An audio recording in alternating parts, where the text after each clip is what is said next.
the founder and chairwoman of Doin Signature. I hope I'm probably not pronouncing it correctly because I got to work on this. Formerly from Uber and IBM. She's been doing some stuff in Silicon Valley. Based in Oakland. Let me welcome to the show, Nancy Douyon. Close, but thank you. Do it for me. Douyon. That's the Haitian. Douyon. Okay. Yeah. Douyon. So, we were talking briefly off mic. You understand why people do the things that they do. That's my work. Tell me how you got to this place, young lady. So, you said correctly, Doin Signature. My company is focused on helping heal systems, economic systems at scale. So the work that I do is in really helping tech companies recognize their responsibility in the world and seeing how their end users use their products. Because at the end of the day, engineers aren't going to sit next to these people. No one reads manuals. And it's important for us to build and design products the way people function. And that's what user experience is. And so what I do is I help in any industry. There's a field called human factors engineering. It's my favorite field. And it's about looking at how people interact with things and designing things so that they not manipulate is a word that feels wrong, but helps people get to what they need or get the behavior that the stakeholders hope to get from these individuals. Sounds complicated, but I'll give you an example. So go ahead, please. Oh, so like, for example, casinos. When you think about designs of casinos, they paint their walls red to keep you alert. They pump oxygen in a room to keep you there longer. On blackjack tables, they lower the ceilings. They lower the ceilings at a black. It keeps you there actually longer. So there's certain things that we know about how behavioral, psychologically, colors, sound, distance, things and movement, affordances is what we call them in designs, make folks behave in a certain way. And so I actually focus on somebody doing that actually from sat culture. down and said, let's build a field. We're going to build a casino.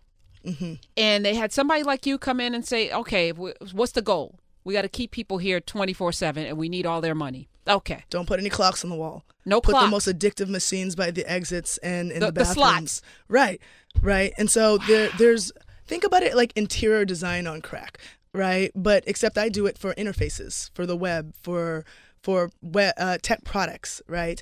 And the gap that I found, I've been to over 70 countries now. I'm a little bit of a runaway. My family lives in Haiti, so I'm in this world by myself, and I wanted to understand from an anthropological standpoint what makes people the same and different. And so I got a really, really, really early start in tech from 12, and I found an opportunity to bring humanities. I grew up in Boston, but I also lived in Haiti for a period of time, and so it's a mixture of these experiences of living in Haiti, living in Boston, and living in foster care, surprisingly. Living in about 8 different homes and watching how 8 different families understand how they give messages to people. So, for example, I had a family who told me that if I didn't eat with the fork in my left hand, that I was considered classless, which confused me because my Ethiopian counterparts, who are wealthier than this family, were eating with their fingers. So, were they classless? And so there's a lot of things that are fed to people that they don't recognize as being fed to them. And I want to understand what is true and what is untrue. And that's what led me to this field. So, 12-year-old Nancy Douyon. You got it. You did that. That didn't take me a minute. Foster care. See, so you have to be, your IQ is really high because most kids will go into foster care and woe is me, my mommy, my whatever, I'm in this bad situation. They may act out. You took it as an opportunity to start studying people. You've been a human student probably out of the womb. You want to understand why people do the things they do. I can imagine that's who you are. And, I will admit that I had my problems too. I was this hood kid who was very angry at the world, and I chose to be angry first and understand people, right? I choose to believe, because I was a really smart kid, that I knew better than everybody in my inner city and my hood. I was a know-it-all, for sure. Until I realized that these are the people who are spending the money on the things I want them. I mean, these are the ones I'm trying to get money from. These are my customers. So whether I think I'm better or smarter or whatever, that wasn't going to get me the results that I needed. I need to understand what was blocking these folks, and if I could introduce something, and if I couldn't, then I had to work with what I had. So what was the biggest thing? So you're 12, and you're introduced to tech how? Actually through, so before that, when I was 11, I had run away from home. My parents couldn't really answer a lot of questions that I had about things. They gave me books, and they thought the bigger the book, the smarter I would be, which technically was true. Your birth parents? My birth parents, yeah. They gave me a lot of books. I read encyclopedias. I read the dictionaries back and forth. I read the Bible several times, and I remember asking my father, how can I be a virgin like Mary? Because the dictionary was throwing me in circles about whatever this copulation, sex, intercourse thing was, right? And it seemed like this virgin thing was great into my context, because context was important when you don't have parents that speak English or understand American culture. I thought it meant purity, which actually it does mean, but it meant something different. And I couldn't understand why one person would view it different from the other. And my parents didn't really know how to explain it because they didn't feel that was very important, and a lot of people around me didn't.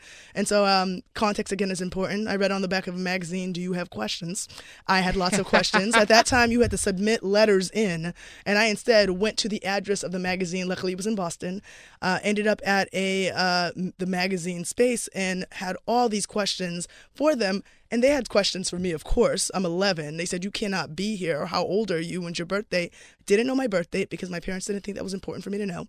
Didn't know my address because I wasn't supposed to tell nobody that. Didn't know my phone number because I wasn't supposed to have any friends outside of the little Haitians in my neighborhood, right? And so they were confused by me and I was confused by them. So when they sat me in front of a computer to show me solitaire, and the first thing I asked them was, why was the background green? And they couldn't understand it. That's when I started realizing that no one was asking questions about what was in front of them. So, I later found out the background's green because that's the color of these blackjack tables and things like that.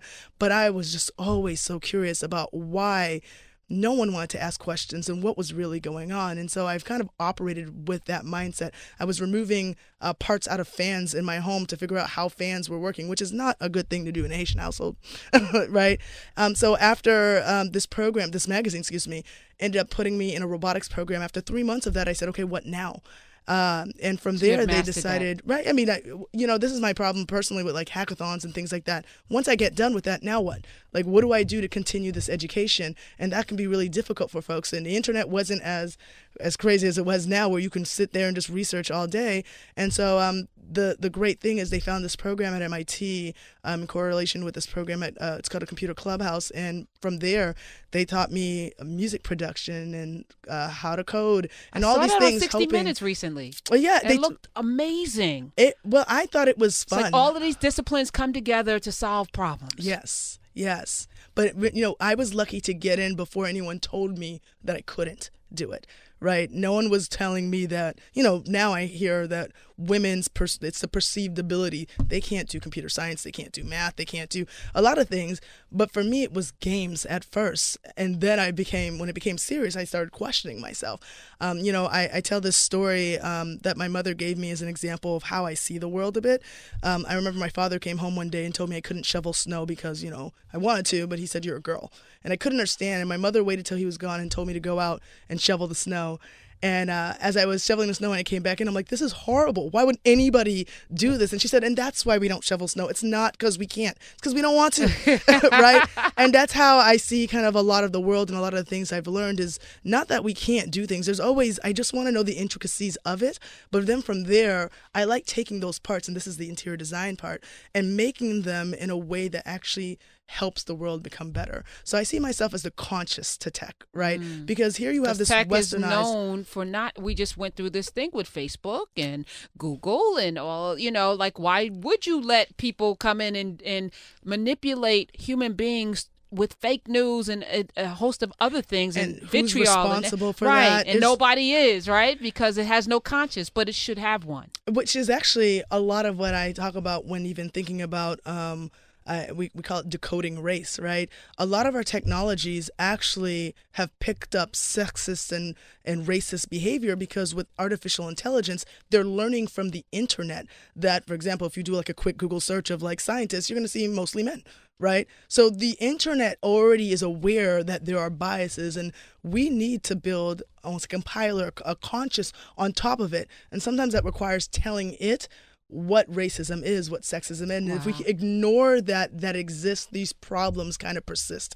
And the internet will find the truth. I promise you that. We had a 4-week series here with one of our chief technologists, Kareem Graves, and we talked about, the internet being something that you put things into. So as people, what we search, right?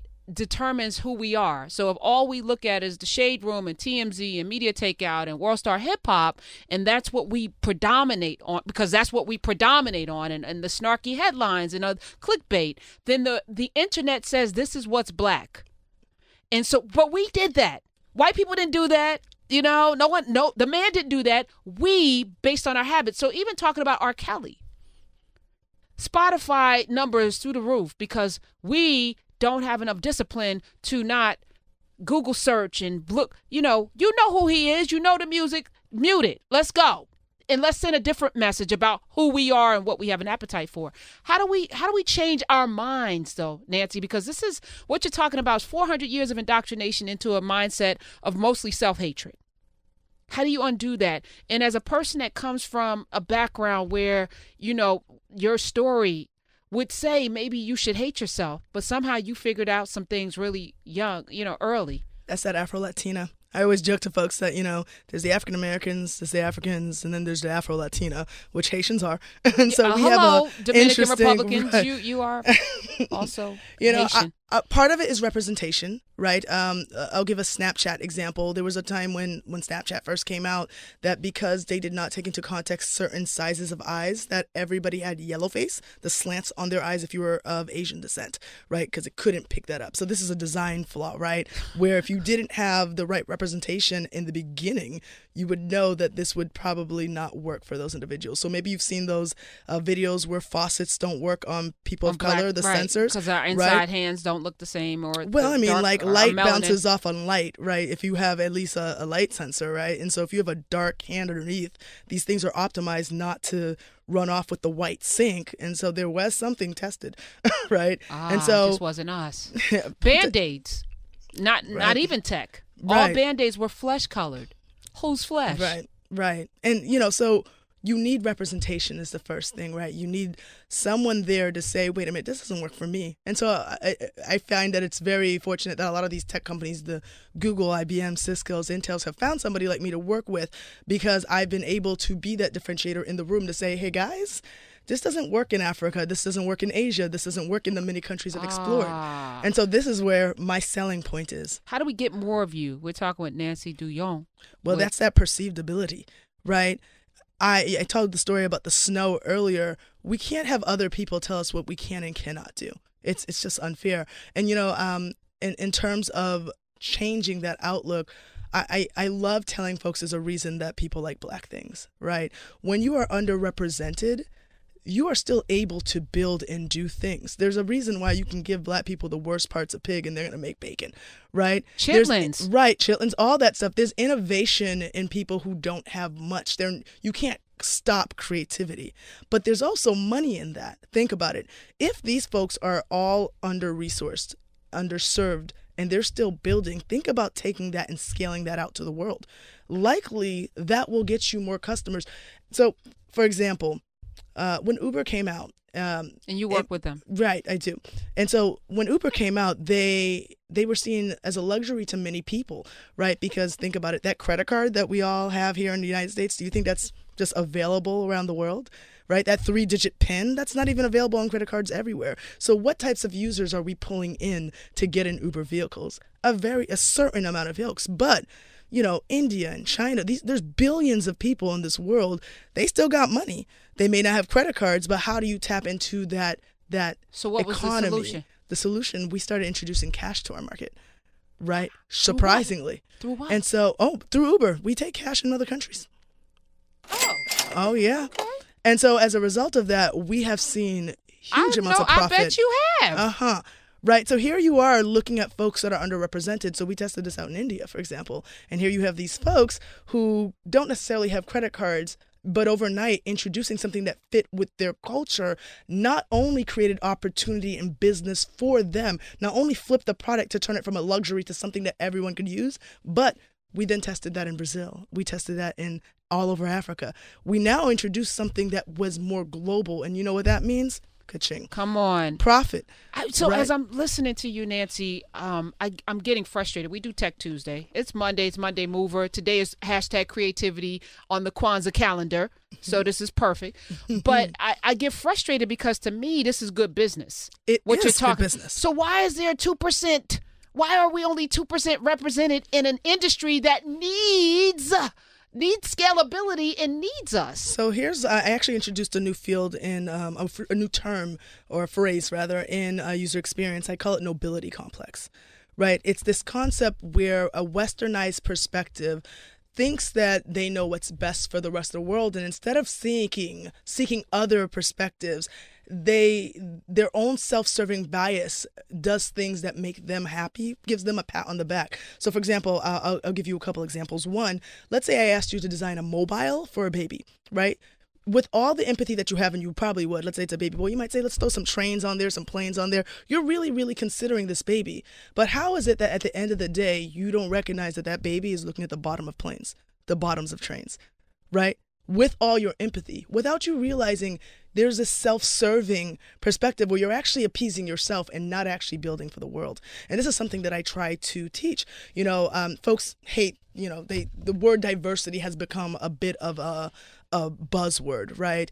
And so in building inclusively, sometimes you need to consider these perspectives, and sometimes that just means asking, right? Or back to this representation, who are you talking to when you're building these products? Who are you testing this? If you're building all your products in Silicon Valley, where I think you might know, like the average salary there is insane, right? I think below, it's considered not, is it poverty? Or you can get food stamps for a family of 4 at $100,000, $120,000 a year. Salary. Right. In Silicon Valley. Right. So, and this is in San Francisco, right? And so if you are building products and testing them there, are you sure that product is going to work all over? Is that going to work in Louisiana? Right. Is that going to work in Florida? And so it's really important that we also are testing in the right atmosphere. So if you remember Tay, I don't know if you know this from Microsoft, they made a Twitter bot, which was supposed to be like your friend.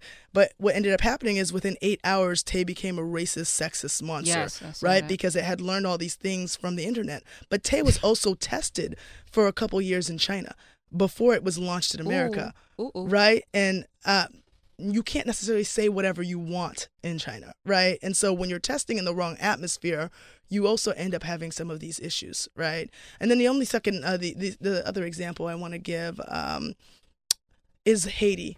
I was in Haiti a day before the earthquake, and my parents went missing. They are alive and well, but my mother was missing for 6 days, and my father was missing for 2 weeks, and everybody was worried about me, and they wanted to help. This is with all their empathy. This is what I talk about when empathy doesn't go far enough. And so what ended up happening is everyone's sending me solutions. Nancy, I have all this clothes I want to send you. Nancy, I have clothes. Where can I send it? Right? And this is during the time my parents are missing. There was, for some reason, I had to send photos back to them to show them where they're going to put these clothes as everything's flooded and everything's broken. Again, back to the self-serving perspective, you're just trying to make yourself feel better instead of thinking about the other end. And there's nothing wrong, to an extent, with you trying to make the world a better place. But if you don't understand your own limitations, you can't build for the rest of the world. Or how what you want to do is impacting other folks. And so think about it. The people with the money, the people who are pulling the strings and designing for the rest of the world, doesn't necessarily have the perspective of the folks that have the pull. So how do we change? And first of all, I want to get more people into what's your class of business called? It's actually it's computer science, it's technology, it's the humanities side of it. So user experience. So if somebody's going to school right now, because a lot of our listeners are definitely pushing their kids into this.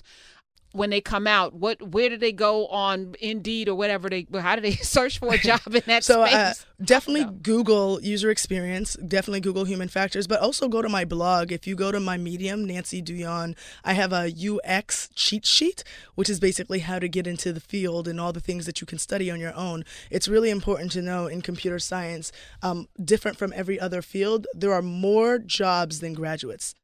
You know what I'm saying? And that's what I'm Which means imagining. that we're going to take you any way we can. That's why if you don't graduate from high school or college, you can still get a job in computer science if you could teach yourself the skills. And a lot of us know why things work. Mm-hmm. So you put that together with the science, the computer science, and you are coveted. Right. No, and and again, it's not, to me, it never felt difficult because no one ever told me it was. And so a lot of people come around and tell me that I'm a genius and this and that, but that's because this field has become valuable. At one point, art was more valuable, right? And I actually think artists are geniuses to me. Yes, they but are. I want folks to stay away from the fear of who folks look like in the field, because they're not finding people, but that's not because we're not available. Let's get back to the manipulation. And Yeah. I call things, I'm very plain speaking. Right. So it is what it is. And sometimes you have to manipulate people into doing the right thing for themselves and others, because we've been conditioned to do bad things to ourselves and others. Absolutely. We've been conditioned this way. Hence my healing Yes, economic we at scale have systems. to unlearn the brainwashing. All right, I want to accomplish something in the next 4 months. Right? There's a woman that has developed a cure for cancer at Morehouse College. Her name is Dr. Hadia Green. I do know her. Okay, nanoparticles. So you've heard of this, right? Met Nanoparticles her that myself. destroys. She is. Before she came on the show last week, had only raised $300,000. She needs $10 million to look. You look at your face. Yeah, you saw $10 me million for human clinical trials. It eradicates cancer. We will put money. $18 million to build a wall over a 4-day period. I'm asking our listeners and beyond, how do I get more people to understand that this is important, and what's the message? I'm giving you this because this is a problem that needs to be solved right now. Actually, that's one of the things I do want to help. I actually want to see myself eventually as being a professional plug. As being a person in a field where there's not many people that look like me. I'm mostly around a lot of white, Asian men, right? A lot of them have the cash, but don't have the people to connect with, and they're constantly asking me where these folks are. So maybe you've heard of accelerators, maybe you've heard of programs that are in Silicon Valley. Folks need to start doing quite a bit of research to find these programs out. I'm super surprised by the types of individuals that actually apply for these programs, because a lot of the times it's not the people that you suppose. For example, when I worked at Google, we went to Atlanta and we were giving out services. We wanted to get people online. So we were saying we were going to teach you ads and all that. Do you know who showed up? We were on the radio. We were everywhere. The people that showed up were strippers. It's called the Dunning-Kruger effect, where the folks that probably have the most qualifications and things like that overthink it, and so they don't necessarily apply for the opportunities, and the folks who may not have as many opportunities are like, I can do this, cocky. right, and go after it, right? I could be a rapper, right. Anyway. And so it requires that the folks who are having this anxiety with who they are to apply. But I have always been, to an extent, underqualified for a lot of opportunities because of my background. Whatever that means, though. Whatever that means. But honestly, I have a story to tell, and that story is something that people are looking for. They don't want to hear the same thing over and over again. And our community has a different story that I have found. Right. The other thing is, I would say Hadia should contact me, so I can definitely get her to the right folks, and I'll get in touch with her myself as well to make sure that we have the right people that she's in touch with. And so I'm actually going to be building that portion out on my site to try to figure out how to partner people with the right folks. I have an organization called BayBit. It's Blacks in Tech Bay Area. And so, for example, for tech opportunities, you can find it on Facebook, actually. There's a ton. We have thousands of computer engineers of color. Thousands. You hear me? We have our sister groups in New York, our sister groups in DC. And so a lot of folks don't necessarily know how to take that first step. And here's a space where you can at least ask the questions that you need. Think of it like the Quora for Black people, right? And so here you have people who are in Silicon Valley who are connected to a lot of money, right? And if you guys can just get in touch with the right people, then things can happen, because I believe that there is enough money out there to make some of these things happen. We just got to... My thinking is that there's enough money here. We spend $1 in trillion. our own community. Yeah, and to always have to beg, borrow, and ask people for something that we can do ourselves has to become a muscle that we develop to do for self. Like, let's just do the thing that needs to be done because we have the money to do it. And that's just, to me, a hurdle that we have to cross. And once we do it, then it's on and popping. And it's people like you who are promoting these folks and leveraging our community. I know Hadia has on her site a way for you to donate. We can donate to our own community. Even on my webpage, you can donate, right? And so we can start to sponsor these folks. I think I'm forgetting what the law is called, but there is something that passed last year, or is it 2 years ago, where you can now actually buy shares from someone else's company. Yeah. Right? They can offer that out. Please look that up. And so your participation can be also one of those things where you're part of the business. We're just scratching the surface. I could probably talk with you for 3 hours. We just do a whole show together. But before I let you go, you just got off a plane from Kenya. You said you've been to 80 different countries. You travel all over the world. What's one common thing that you've seen, no matter where you've been in the world, that would let me know that we are really more the same? You know, the most beautiful thing, I mean, I've looked for culture and how people interact everywhere. I go back to art. Artists are probably the most impressive things I've seen around the world. Every culture I've been to, there are people who have told me there's a way to be and do things. But when you meet artists always see the world beyond their limitations. And that's, to me, one of the things that makes me feel like I am part of a human race, right? These people who, no matter where they cross, wherever they go, every single place, islands in the middle of nowhere, there's someone who says, you know what? I may not have anything, but I'm going to create. And so I think creativity and creation is something that does hold us together. And I think that that is probably a universal truth. And if you're not creating, there's probably something wrong.